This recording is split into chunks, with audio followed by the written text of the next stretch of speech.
Fox 10 Talks. The story coming from the governor's mansion this morning is really sending shockwaves about the safety of our key politicians around this country after reports that a man scaled a 7-foot tall iron security fence in the middle of the night, managed to elude police, broke into the Pennsylvania governor's mansion, and set fire with the governor and his wife and his kids asleep in the home at the time. Now, the man has been caught and he's going to face charges of attempted murder, aggravated arson, terrorism, and aggravated assault. Cody Balmer is his name, and he admitted to harboring hatred toward the governor. That's what he allegedly told investigators. In fact, he said that he removed some gasoline from a lawnmower. This is Fox reporting this, poured it into some Heineken bottles that he found at his residence. So good morning, everybody. I'm Ron Hoon. This is Fox 10 Talks, and it's another story that has the whole country talking. This suspect now under arrest, Cody Balmer, said he walked about an hour to the governor's mansion with the intention of throwing his homemade Molotov cocktails into the residence, and said that he was aware that it was a real possibility that the governor and his family might be at home at the time, and that it was a possibility that they could be injured by his actions. Injured? This guy set a fire in the governor's mansion that easily could have killed everyone who was inside. So, in fact, he actually said that if he'd come face to face with the governor, he, quote, would have beaten him with a hammer. Again, that reporting, that's allegedly what he told investigators, that reporting from Fox this morning. So here is what the governor had to say. My family and I were asleep upstairs here at the governor's residence. One of the state troopers assigned to our detail banged on our door, woke us up, and told us we had an emergency and needed to leave immediately. So Shapiro says that he and his wife and their 4 kids and the family's 2 dogs had just celebrated the Jewish holiday of Passover at the residence on Saturday. They were awakened by state troopers about 2 in the morning, Sunday morning. There's the suspect's mugshot from the Dauphin County DA's office. And you can imagine how emotional the governor is. You know, he's considered one of the real top contenders for the Democrats in 2028. And so he said that if this guy was trying to stop him from doing his job, he's just going to work harder. He said, when we were in the state dining room last night, we told the story of Passover and the exodus of the Jews from slavery in Egypt to freedom. I refuse to be trapped by the bondage that someone attempts to put on me by attacking us, as I did here last night. And then he also added, I refuse to let anyone who had evil intentions like that stop me from doing the work that I love. So again, that fence was about 7 feet high, and you know, how he managed to actually get onto the grounds and gain access and all the rest is going to be an open question that's going to have to be evacuated. But thank goodness law enforcement was there quickly enough that they were able to bang on the door of the governor's mansion as this fire was burning through various rooms in the south wing and get him out of there. My understanding is from the time they knocked on the door, not quite sure if it was the governor that answered or who it was, but it took about a minute to get everybody safely outside. The whole story, just shocking, and how, you know, there's a lot more to learn, that's for sure, particularly in this case. Well, every morning when we start the show, we like to introduce everybody to Syleste. Good morning. Do you want another introduction, Syleste? Sure, let's do it, Ron. Okay. Good morning, everyone. Ron, you know, back to that story that you were just talking about. Right. I am in awe of the house Yes. that the governor lived in. Yeah, That right. governor's mansion Yeah. is beautiful, Yeah, it or really was, is. because now it's burned, unfortunately. And it's but interesting because a lot of states have governor's mansions. We don't. We just had the governor on our show today. we did this morning, yes. And so in our state, the governor just, lives in a home. Her house. And the state capitol is sort of a conglomeration of a bunch of different styles. When we did have the chance, Frank Lloyd Wright had put together a plan for a new state capitol over, you've got to Google these images. Where was it supposed to be? It was going to be over by Papago Park, and it would have been the most unique and picturesque governor's, or not governor's mansion, but state capitol anywhere. Can you imagine, for those of you who aren't in Arizona, or maybe you, right next to, so you have Papago Mountains, you have Tempe Town Lake, you have Arizona State University on the other side. Now that, the lake used to be a dry riverbed, salt riverbed. Growing up there, that's where I used to hang out, I was on that pool there. But can you imagine? Is that right? That was your hangout? There was a pool at Tempe Beach Park. But oh my goodness, that would have been a beautiful spot. Yeah, for sure. It didn't happen, but in this particular case, we have a lot more to learn about how it ever could have happened in the first place. All right, so President Trump, there's now a lot of talk about the fact that somewhere in about a 2-month time frame, there are going to be new tariffs going on semiconductors and, in particular, pharmaceuticals. We all woke up to the fact in the pandemic that we were relying on all these different countries for our drugs, and we had the supply chain shortage, and all of a sudden people pull up at the drive-through at their favorite drugstore and they can't get them. Yeah, we had to wait a while. Okay, so here's more of what the president had to say. You have to show a certain flexibility. Nobody should be so rigid. You have to have a certain flexibility. And we're doing really well, and financially our country is going to be stronger than it's ever been. Okay, so that's what he had to say aboard Air Force One. Plenty of people have been critical on the Democratic side, and that's probably not a shocker. But, the big announcement was having to do with the fact that he was going to exempt phones, computers, laptops, etc., a lot of the electronics, which huge amounts come in from China. But then the headline has also emerged, get ready, because we're going to be getting those tariffs pretty soon here, within a couple of months, on prescription drugs as well as on other electronics. So let's go right to the poll question this morning. And we just launched this, and here we go. 31%. Are you okay with higher drug prices?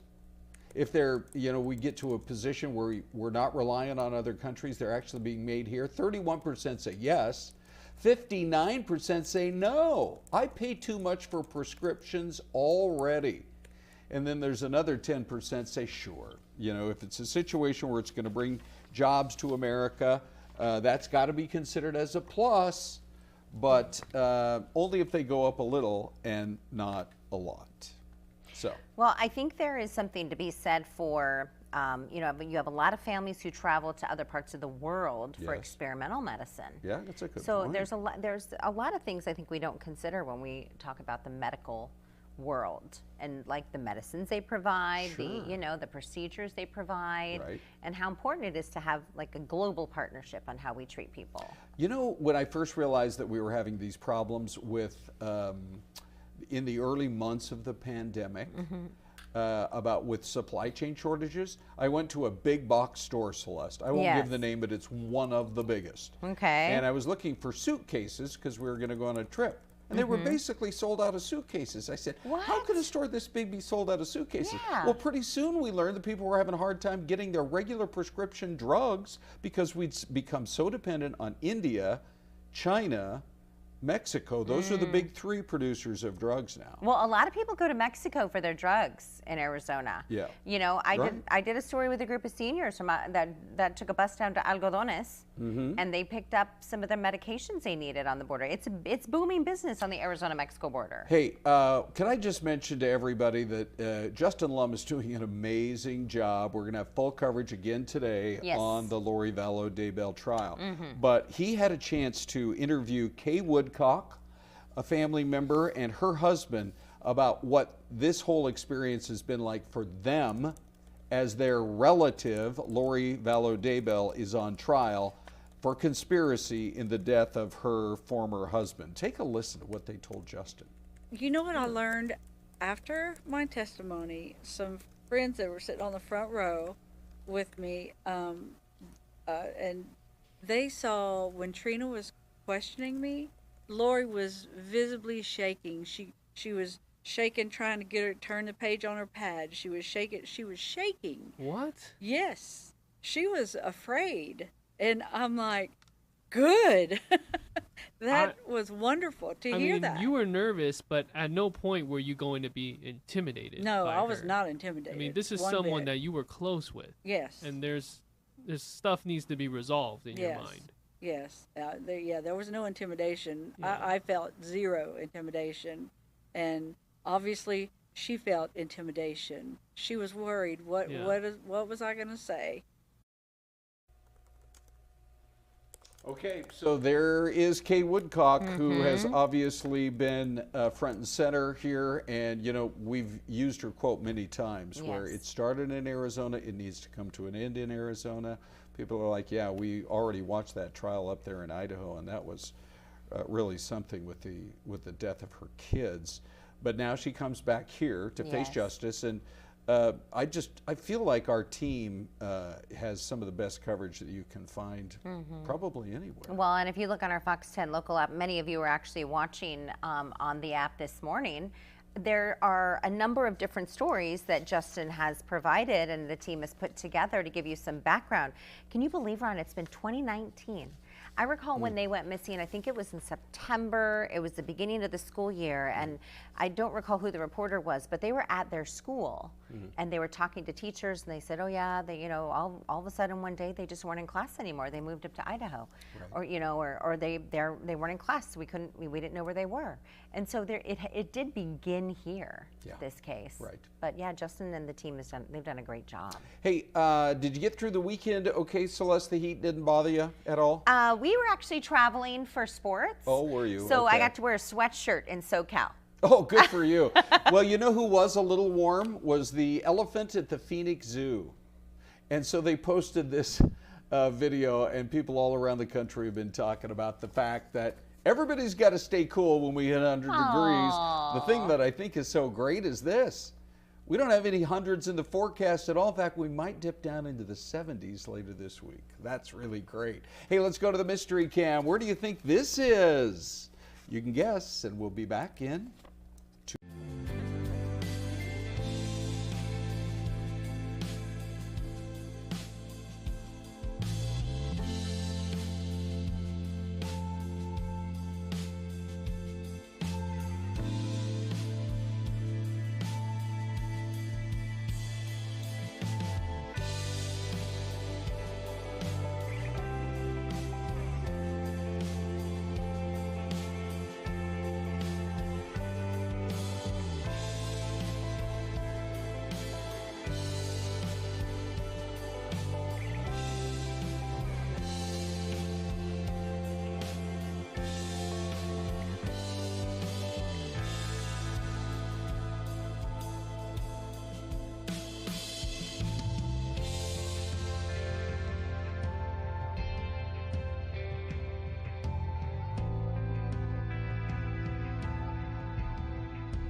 And we're back staring at the mystery cam. Celeste, do we have a few guesses? Okay, so we have many guesses, Ron. Very good. Yes. Okay, so there's a couple of things in this image, I think, that are giving people some very unique guesses. So we have Sherry Nevada Pup says Hawaii.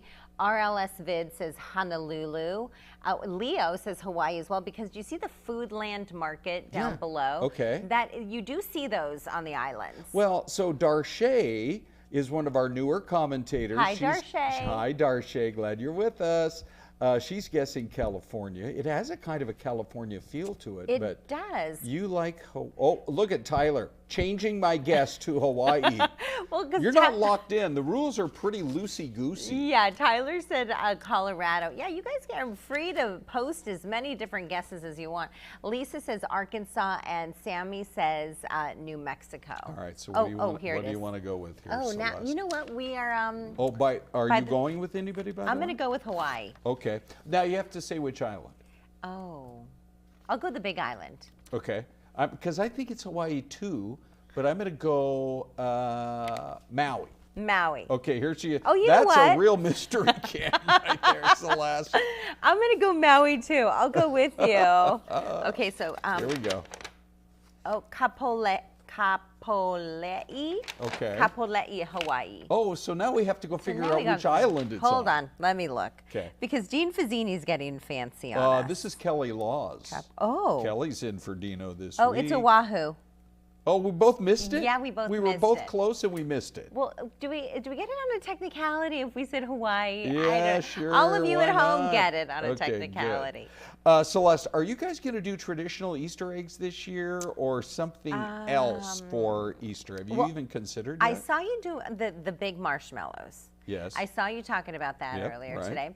But we do usually do Easter eggs traditional because we love egg salad, deviled eggs. We love all those. Would you eat an egg like this one? Oh. It's a 99-pound chocolate. How much? Easter It depends egg. on how much that costs. Does it fit in my budget? Yeah, probably not. But I'm just thinking about all of the. I don't know. The chocolate shell looks great, but is that like pure sugar inside it? It's from Cadbury. It has to be. Yeah. Well, we have all kinds of options this year. Chocolate, maybe instead of regular Easter eggs. A lot of people are going the marshmallow route. I just thought I would share with you, Celeste. Yes. We did the Easter egg decorating at our place. Yes. There we go. We had some very photo. artistic creations. That's Everett. So did you use edible markers on that, Ron? Or there's these little toy machines that you can buy for like $10, and they rotate the egg for you. So all you have to do is just hold out a colored pen, and look at that. Oh, you need to bring that in. I want to see that machine. Did you take a picture of the machine also? No. Celeste, sometimes I get my camera in the kids' faces too much. Oh, okay. So that was Everett, and here is little Ella, and she was so happy with her egg Look too. at Ella, so sweet. So we really had fun with it, and yeah, you can. I don't even know what those kind of egg rolling machines are. Okay. My main job was to just make sure the batteries worked. We didn't have a lot of tears. Did you guys get it on Amazon, or where'd you get it online? No, I'll do a at search. a store. Yeah. Okay. At I'm trying to think. I'm gonna do egg decorating holder. Good. That rotates. Right? That rotates. We're trying to be specific. Thank here. you, Google. Yeah. So anyway, the price of eggs is just. When's it going to come down? I know we have to be patient. Yes. You can't turn the Titanic around. Oh. But are you seeing some of them, I think I am seeing a few. There was one for like $5 at a hobby shop. Oh, see, there you go. All right. Yeah. Do you remember our rules against purchasing items online while we're on the air? No. Do you remember that one? Was that when we can't? When did? Yeah. Well, anyway, You're saving me. Yeah. You're saving me, Ron. We hope that everybody has an amazing Easter. Now, we had a story that said the going price for a dozen eggs nationally, and they must be really sky high on the East Coast, is something like $6.32. Well, I can find them for less than that. You know, it's hard to find them for like $1.99 anymore, but you can find a dozen eggs for, I think, around $4. I think so. So you can still get all 12 eggs and get them, or if you want to splurge, you know, get 24 and go hide them or decorate them or whatever. And you're here's in and a tip. out for $8. You can probably find them pretty inexpensive too. Sometimes online, I feel like you can get them even cheaper on like Amazon, and they'll deliver the eggs to your house. Real eggs? Yes, real eggs. I ordered 2 18 packs. Well, live it up, Celeste. Okay. Well, a lot of people are chiming in on the chat, and you're saying that they love the egg. They like the egg salads. Here, I gotta sit up. Gotta work on my posture. Okay, Ron. There we go. I'm gonna get you one of those jackets that you put on, you know, and just stretch out your posture. Hey, so we had 6 ladies going to space today. Yes. And so most of them were celebrities. We still don't know how much you paid for it, but you had to pay $150,000 as a deposit. But here is what it looked like when they landed, and they're back down after 11 minutes up in space, and they're chatting with the interviewer. Now, Gail King, you are officially an astronaut. How do you feel? I still can't accept that word, but I will say I can't even believe what I saw. When somebody calls this a ride, this was not a ride. What happened to us was not a ride. This was a bona fide friggin' flight. And our instructor, we were so well prepared. So every noise we heard, we knew. But the flight instructor said that I am her best success story. Why? Because she's never had somebody go through the course who's terrified of flying. I'm going to tell you something right now. You are officially an astronaut. Thank you so much. How do you feel? I feel super connected to love. So connected to love. I think this experience has shown me you never know how much love is inside of you, like how much love you have to give, and how loved you are until the day you launch. 2, 1, ignition.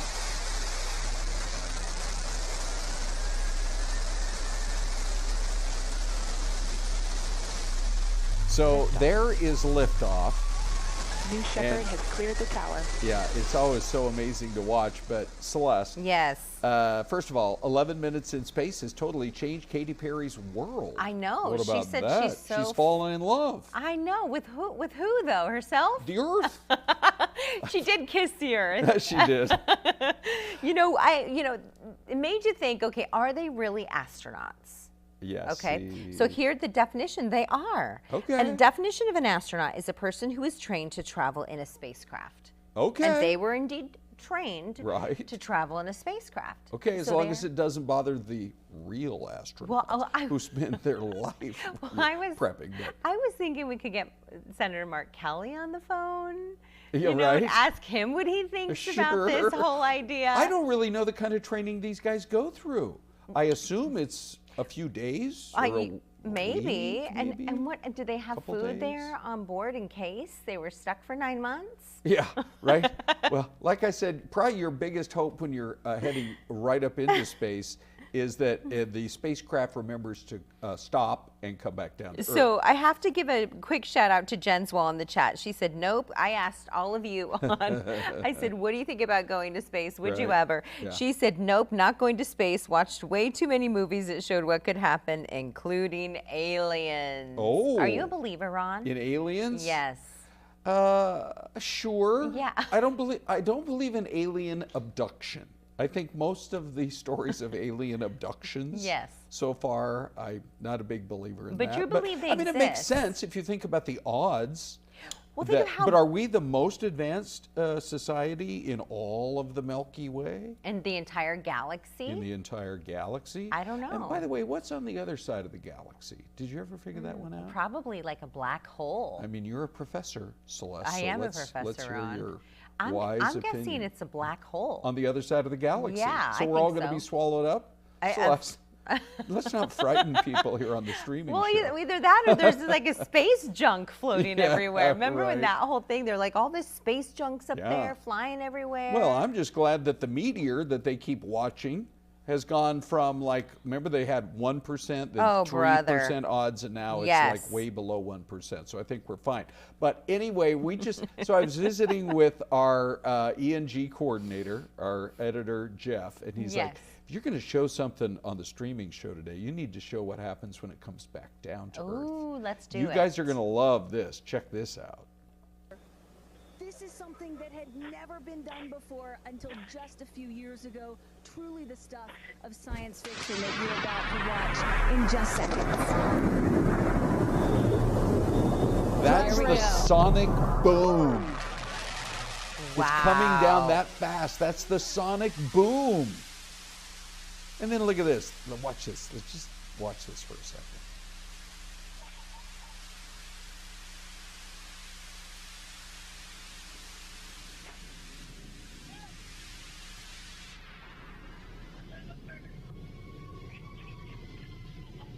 And now you know why they have to land it out there outside of El Paso, kind of in the middle of nowhere. But it was a picture-perfect landing as well. So, I mean, it gets all the astronauts, see, now I'm already calling them astronauts, up there in space, and it comes right back down, and looks like almost a pinpoint perfect landing. That is really amazing. We should build one of those out in Tonopah. Yes. You know what I mean? We've got a lot of desert out west. We have a lot of desert. State Route 85. Why'd they have to go all the way to Texas? Yeah, why don't they build their millionaire mansions in Buckeye? And then just think about this. If you're thirsty, you just zip right over to that brand new Buc-ee's that's coming. Yeah, right out there in the West Valley. Yeah, no That'd be kidding. really great. Hey, Celeste, before we wrap up. Yes, Ron. So Barry Manilow has now revealed his plans for his farewell tour. Oh, okay. So it kicks off July the 11th. If I asked you to guess a city in the West, Celeste, somewhere in the West, where is he kicking off his great tour, his farewell tour? Out west. Yeah. Bakersfield. Spokane. Oh, wow. Correct. Place I used to work. I love Spokane. He said, these are some cities I have fond memories of. Oh. And so Spokane, he's going to stop in Idaho and Oregon and California. He said, I couldn't be thrilled to visit these great cities, of which I have so many fond memories, but he's still going to be doing shows. But this is it, if you want to see him like in your town. Yes. Hopefully he comes to Phoenix too. He did announce also for Pittsburgh, Philly, Boston, etc. But it would be great. Have you ever seen him in person? I don't think I've ever seen him in person. We should have him on the stream. Yeah. Yeah. Okay, we can ask. Doesn't hurt to ask. The worst he can say is no. He's probably a fan. Funny enough, I saw him in Spokane. Oh, you did? Years ago, many years ago. Wow. Back when Mandy was the big one. All right, Celeste, guess what? We have to say our goodbyes. On a Monday.